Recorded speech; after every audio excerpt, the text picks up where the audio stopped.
एक समय की बात है, एक बेघर इंसान था और वो खाना इकट्ठा करता था। उसने ये ध्यान दिया कि हर दिन उसका खाना गायब हो जाता है। एक दिन उसने उस चूहे को पकड़ा जो उसका खाना चुराता था। ओ तुम चूहे, मेरा खाना क्यों चुरा रहे हो? मैं एक बेघर इंसान हूँ। जाकर अमीरों का खाना चुराओ, उन्हें पता भी नहीं चलेगा। पर ये मेरे भाग्य में है कि मैं तुमसे चुराऊं। क्या? क्यों? क्योंकि ये तुम्हारे भाग्य में है कि तुम अपने पास सिर्फ 8 चीजें ही रख सकते हो। चाहे तुम कितना भी भीख मांग लो, चाहे तुम कितना भी इकट्ठा कर लो, तुम केवल उतनी ही चीजें रख पाओगे। उस बेघर इंसान को सदमा लगा और उसका दिल भी टूट गया। भला कौन ऐसी किस्मत पाना चाहेगा? मेरी ऐसी किस्मत क्यों है? मुझे नहीं पता, तुम्हें जाकर बुद्धा से पूछना पड़ेगा, शायद उनको पता हो। इस तरह बेघर इंसान यात्रा पर निकल पड़ता है बुद्धा को ढूंढने। वो पूरा दिन यात्रा करता है और शाम को वो अपने आप को एक धनी परिवार के घर पाता है। थका हुआ और निद्राग्रस्त वो वहाँ रात बिताने का फैसला करता है। तो वो जाकर दरवाजा खटखटाता है। भाई साहब, अंधेरा हो रहा है और मैं यहाँ नया हूँ। कृपया मैं यहाँ रात बिता सकता हूँ?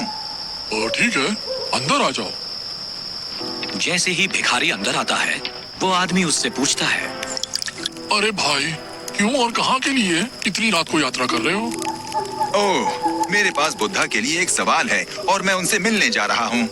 उसी क्षण अमीर आदमी की पत्नी आते हुए ये सुनती है, क्या हम तुम्हें एक सवाल दे सकते हैं बुद्धा को पूछने के लिए? ओह, ठीक है। शायद मैं आपकी ओर से पूछ सकता हूँ। आपका सवाल क्या है मेम साहब? हमारी एक 16 साल की बेटी है जो बोल नहीं सकती। हमें बस ये पूछना है कि हमें क्या करना होगा ताकि वो बोल सके। तो अगली सुबह ही बेघर इंसान उन्हें आसरा देने के लिए धन्यवाद करता है और आश्वासन देता है कि वो उनके सवाल बुद्धा से जरूर पूछेगा। अलविदा। और वो अपनी यात्रा जारी रखता है और वो पहाड़ों का झुंड देखता है जो उसे पार करना है। हे भगवान, मैं इसे कैसे पार करूं? वो एक पहाड़ पार करता है और उसे एक जादूगर मिलता है। भाई साहब, क्या आप मेरी मदद कर सकते हैं इसे पार करने में? चढ़ जाओ। भिखारी जादूगर की छड़ी पर चढ़ जाता है और जादूगर के पीछे बैठता है। वो जादूगर अपनी छड़ी का इस्तेमाल करता है खुद को और भिखारी को उन पहाड़ों के झुंड को पार करने में। जैसे ही वो पहाड़ों के झुंड के ऊपर से उड़ते हैं, जादूगर उस इंसान से पूछता है, तुम कहाँ जा रहे हो? इन पहाड़ों को क्यों पार करना चाहते हो? मैं जाकर बुद्धा से मिलकर पूछने वाला हूँ मेरे भाग्य के बारे में। सच में? कृपया मैं भी एक सवाल दे सकता हूँ तुम्हें बुद्धा से पूछने के लिए? मैं 1000 साल से स्वर्ग जाने की कोशिश कर रहा हूँ और मेरी शिक्षा के अनुसार मुझे अब तक स्वर्ग चले जाना चाहिए था। क्या तुम बुद्धा से पूछ सकते हो मुझे क्या करना होगा स्वर्ग जाने के लिए? बेशक, मैं आपका सवाल उनसे पूछूंगा। जैसे ही वो अपनी यात्रा जारी रखता है, उसे एक आखिरी रुकावट मिलती है, एक नदी जो वो पार नहीं कर सकता। अब ये क्या? मैं इस गहरी नदी को कैसे पार करूं?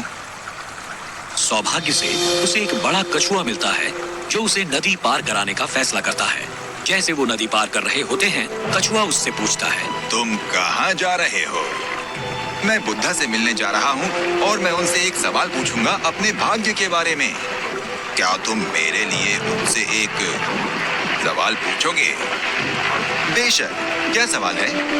मैं 500 सालों से एक ड्रैगन बनने की कोशिश कर रहा हूँ और मेरी शिक्षा के अनुसार मुझे अब तक एक ड्रैगन बन जाना चाहिए था। कृपया तुम बुद्धा से पूछोगे कि मुझे क्या करना पड़ेगा एक ड्रैगन बनने के लिए। धन्यवाद प्यारे कछुए, मुझे नदी पार कराने के लिए। मैं आभारी रहूंगा। मेरा सवाल पूछना मत भूलना। बिल्कुल नहीं, मैं तुम्हारा सवाल जरूर पूछूंगा। वो बेघर इंसान बुद्धा को ढूंढने की यात्रा जारी रखता है और आखिर में वो पहुंच जाता है जहां वो रहते हैं। वो भिखारी मठ के पास खड़ा रहता है और एक लंबी सांस लेता है। पहुंच गया मैं। आखिर मिल ही लूंगा महान बुद्धा को। वो बेघर इंसान अंदर प्रवेश करता है, जोशपूर्ण और आनंदित, तैयार होकर खुद के और बाकियों के सवाल पूछने के लिए। वो अंदर प्रवेश करता है और महान बुद्धा के सामने सादर प्रणाम करता है। कृपया मेरा नमस्कार स्वीकार करें बुद्धा। मैं बहुत दूर देश से आया हूँ आपसे कुछ सवाल पूछने के लिए। क्या मैं उन्हें पूछ सकता हूँ? बेशक पूछ सकते हो, पर मैं 3 सवालों के जवाब दूंगा। याद रहे, केवल 3 सवाल। वो इंसान हैरान रह गया। उसके पास 4 सवाल थे। पर मेरे पास 4 हैं। अब मैं क्या करूं? तो वो ध्यान से सोचता है। वो कछुए के बारे में सोचता है। कछुआ 500 सालों से जी रहा है, ड्रैगन बनने की कोशिश में। बेचारा प्राणी, जिंदगी कितनी कठिन होती होगी उस गहरी नदी में रहना। फिर वो जादूगर के बारे में सोचता है, जो 1000 सालों से जी रहा है स्वर्ग में जाने की कोशिश में। ओह, 1000 साल काफी लंबा समय है। उसे अब स्वर्ग जाना ही चाहिए। आखिर में उस लड़की के बारे में वो सोचता है, जो अपनी पूरी जिंदगी जीने वाली है बिना कुछ बोले। पूरी जिंदगी बिना बोले, ये क्रूरता है। और फिर वो अपनी ओर देखता है। मैं बस एक बेघर भिखारी हूँ। मैं वापस अपने घर जाकर भीख मांगना जारी रख सकता हूँ। मुझे इसकी आदत है। कुछ भी नहीं बदलेगा, पर उन लोगों के लिए सब कुछ बदल सकता है, अगर उन्हें अपने जवाब मिले तो जैसे ही उसने दूसरों की समस्याओं की ओर देखा, अचानक उसे खुद की समस्या छोटी लगने लगी। उसे बुरा महसूस हुआ उस कछुए, जादूगर और उस लड़की के लिए, और इसलिए उसने उनके सवाल पूछने का फैसला किया। और जाहिर है, बुद्धा ने जवाब दिया।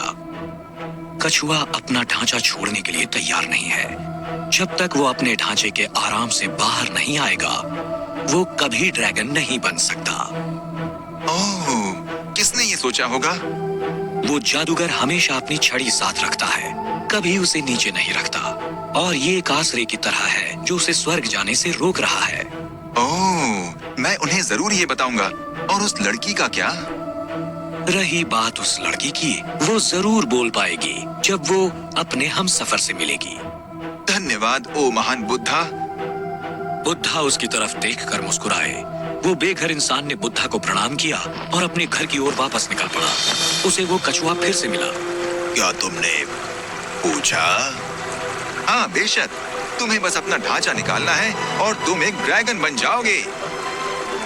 वो कछुआ अपना ढांचा निकालता है और उस ढांचे के अंदर बेशकीमती मोती थे, जो गहरे समंदर में मिलते हैं, और वो उसे उस बेघर इंसान को दे देता है। इन्हें तुम रख लो।